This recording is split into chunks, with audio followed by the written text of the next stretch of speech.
위풍당당하게 적 해안에 나타나 위용을 뽐내는 거대한 군함도 두려워하는 무기가 기뢰입니다. 저렴하고 단순하지만 바닷속에 쉽게 설치할 수 있고 대량 생산이 용이한 데다 위력도 강력해 세계 최강 미국 해군도 겁내는 무기입니다. 최근에는 기뢰의 종류가 다양해지면서 특정 조건에서만 작동하거나 표적을 선별해 타격하는 기능도 등장하고 있습니다. 유사시 기뢰에 의한 해상 봉쇄 위험이 도사리고 있는 셈입니다. 반면 기뢰를 제거하는 소해 작전 관련 기술은 기뢰의 발전 속도를 따라잡지 못하는 실정입니다. 기존 소해함으로는 한계가 많아서 미국을 비롯한 해야 해문방대 강대국을 중심으로 헬기를 이용한 소해 작전 능력 강화에 힘을 쏟고 있습니다. 이에 맞추어 우리나라도 지난 4월에 있었던 제134회 방위사업추진위원회에서 소해헬기 사업 추진 기본 전략을 심의, 의결한 데 이어 현재 부산 백스코에서 열리고 있는 제12회 MADEX에서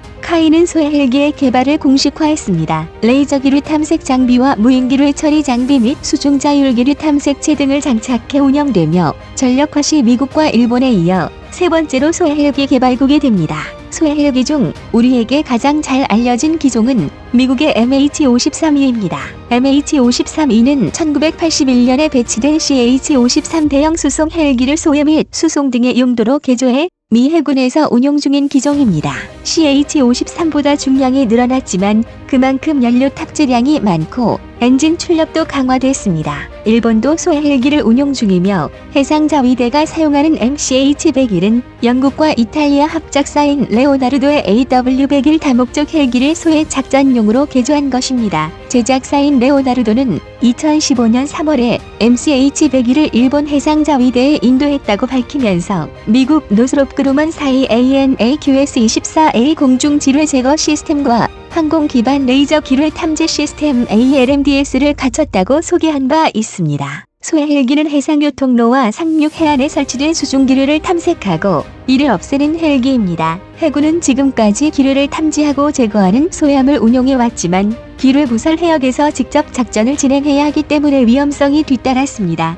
반면 헬기의 경우는 공중에서 임무를 수행하기 때문에 소해 함정보다 안전합니다. 이에 더해 소해 헬기는 함정보다 더 짧은 시간에 더 넓은 해역에서 작전을 수행할 수도 있습니다. 이에 따라 해군은 소해 헬기 소유를 제기해 2009년에서 2013년 국방중기 계획에 반영했었습니다. 하지만 가장 저렴한 MH600I 신형 소해 장비의 개발 지연 등의 문제로 좌초되었고 다른 후보인 이탈리아 레오나르도의 AW101은 너무 비싼 탓에 사업이 2018년까지 지연되었습니다. 그러다 올해부터 소해 헬기 사업이 다시 시작된 것입니다. 당초 미국 록히드 마틴의 MH-60S와 이탈리아 레오나르도의 AW101 등 외산 기종이 거론되었지만 군 당국은 국내 연구 개발 기종을 도입하기로 했습니다. 이에 따라 한국항공우주산업 카이가 개발한 마리온 기반의 소해 헬기가 개발될 전망입니다. 군 당국은 이번 사업에 2022년에서 2030년까지 약 8,500억 원을 투입할 예정입니다.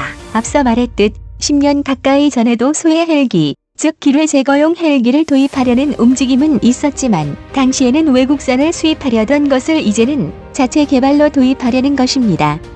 하지만 벌써부터 우려의 목소리가 들리고 있습니다. 미국은 소해 헬기로 MH-53E를, 일본은 영국 AW-101 헬기의 소해 버전인 MCH-101을 운용하고 있습니다. 즉 대표적인 해외의 소해용 헬기들은 하나같이 마리논보다 압도적으로 큼직한 대형 헬기들인 것입니다. 그렇다면 과연 마리논 베이스로 소해 헬기 만드는 것이 가능할까요? 일단 불가능하지는 않습니다.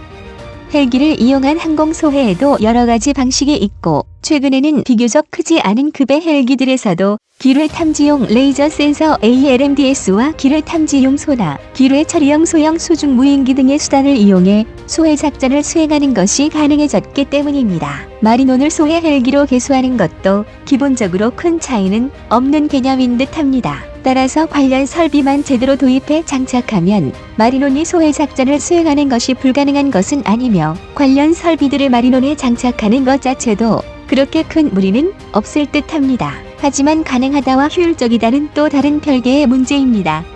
과연 마리논이 소해 헬기로서 얼마나 효율적일까요? 마리논이 소해 헬기와 개념은 전용 소해 헬기가 아닌 다목적의 MH-60S 헬기를 소해용으로도 쓰는 미 해군의 개념을 거의 그대로 본받은 것입니다. 심지어 센서 등의 장비류도 미 해군의 것과 아주 유사한 개념의 것을 개발하거나 아예 미 해군의 것을 그대로 도입할 가능성도 높습니다. 문제는 마리노는 MH-60S급의 채공시간을 갖지 못한다는 것에 있습니다. 채공시간이 짧다는 것은 그만큼 1회 출격당 채공시간이 짧다는 것은 그만큼 1회 출격당 소해 면적도 적어진다는 이야기입니다. 여기에 페이로드도 떨어지는 만큼 탐지에 필요한 센서류를 싣고 나면 과연 기뢰 처리에 필요한 충분한 기뢰 숫자를 실을 수 있을지도 따져봐야 합니다. 게다가 미 해군이 MH-60S를 소해용으로 사용하는 것은 기존의 소해 헬기를 대체하는 개념이 아닙니다. 앞서 언급한 것처럼 미국은 MH-53E는 그대로 쓰면서 MH-60S도 사용하고 있습니다. 그리고 MH-60S는 원래 소해용으로 도입한 것도 아닙니다. 애당초 MH-60S의 소해 능력을 부여한 것은 이 기체가 소해 작전에 유리해서가 아니고 미 해군에서 가장 흔한 회전익 항공기 중 하나인 다용도 해상 수송 헬기이기 때문입니다. 즉, 전문 소해 헬기의 지원을 바랄 수 없는 상황에서도 소해 작전을 통해 기뢰의 위협을 어떻게든 제거해보려는 소해의 보편화 개념입니다. 애당초 MH-60S나 지금 추진 중인 마리논 소해 버전은 기뢰를 찾아서 하나하나 파괴하는 방식입니다. 그런데 이렇게 해서 파괴 가능한 기뢰의 숫자는 한계가 있습니다. 당장 미 해군이 MH-60S에서 운용 중인 아처-PC 수중 무인기 ROV를 말하자면 일종의 원격 조종 어뢰 같은 존재입니다. 광섬유 케이블을 이용해 조종해서 기뢰를 찾은 다음 성형자격 탄도를 쏴서 기뢰를 폭파하는 방식입니다. 간단하게 말해 아처-PC는 수중 자폭 무인기입니다. 무게가 15.5kg으로 가볍고 MH-60S의 경우 헬기 한 대에 최대 8발을 실을 수 있어서 결국 MH-60S가 처리할 수 있는 최대 기뢰 처리 숫자는 8개라는 말이 됩니다. 즉 한 번에 처리할 수 있는 기뢰의 숫자, 바꿔 말하면 기뢰밭의 제거 면적이 제한적이라는 이야기입니다.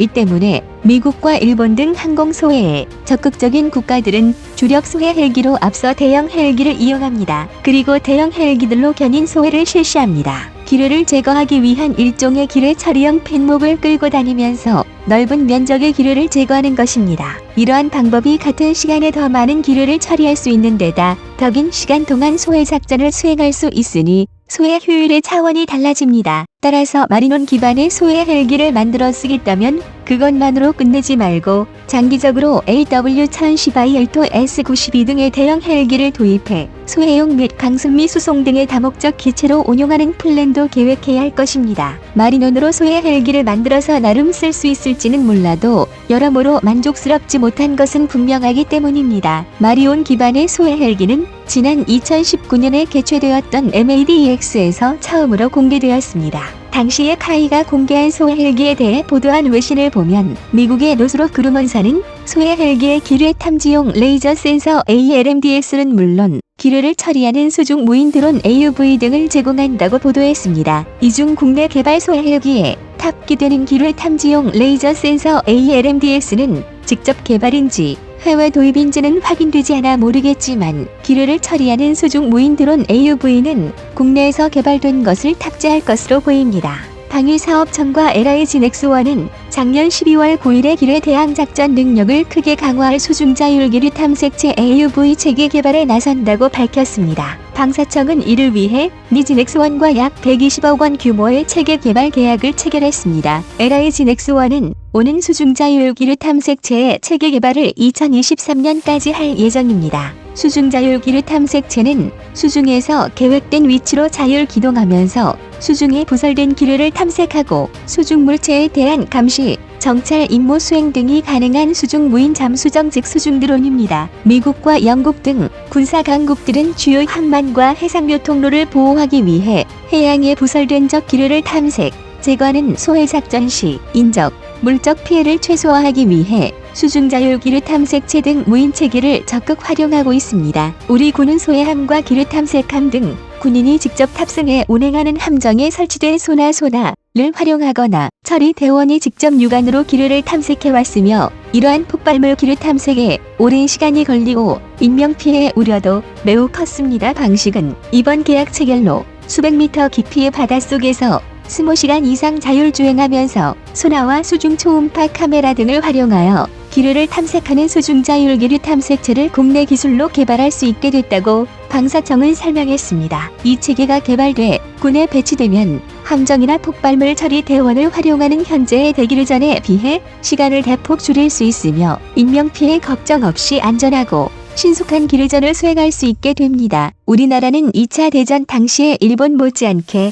기뢰를 통한 해상 봉쇄에 취약한 국가입니다. 그런 나라에서 소해에 투자를 덜 하는 것은 그만큼 생존에 투자를 덜 하는 것이나 마찬가지입니다. 때문에 우리나라는 2020년대 중반에 차기 소해함을 전력화할 예정입니다. 하지만 해병대 강습 상륙부터 소해와 해상 탐색 구조 등 많은 면에서 대형 해상 작전 헬기가 아쉬운 경우가 한둘이 아닙니다. 미국이나 일본도 대형 소해용 헬기는 소해뿐 아니라 수송용 등 다용도로 쓰이는 점을 잘 살펴봐야 할 것임을